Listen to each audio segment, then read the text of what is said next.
Şəkildə göstərilən kəpənəyin inkişaf mərhələlərini uyğunlaşdırın. Kəpənəyin birinci yumurta mərhələsi göstərilibdir. Şəkli yazaq. İkincisi sürfə. Buna tırtıl da deyirdik biz. Yəni kəpənəyin sürfəsi tırtıl adlanır. Üçüncü pup mərhələsi göstərilibdir. Dördüncü yetkin fərd mərhələsi. Yəni yetkin fərdin pupdan çıxmasıdır. Yetkin fərd mərhələsi, yəni dördüncü mərhələ kimi göstərilibdir. Yetkin fərdin pupdan çıxması, sonra böyüməsi də bu şəkildə ardıcıl surətdə göstəriləcək. Bizdən nə deyirdi?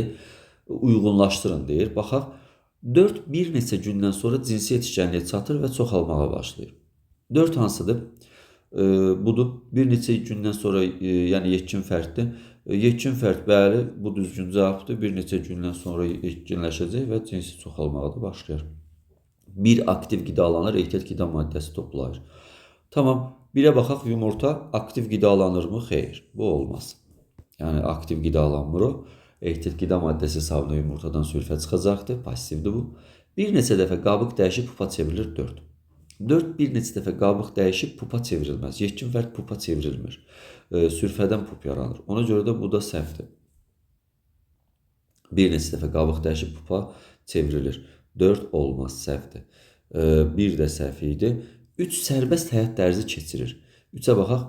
3 pupdur. Pup sərbəst həyat tərzi keçirmir. Pup demək olar ki, mərhələsində içəridə formalaşma, toxuma orqanlarının dəyişilməsi, yaranması gedir.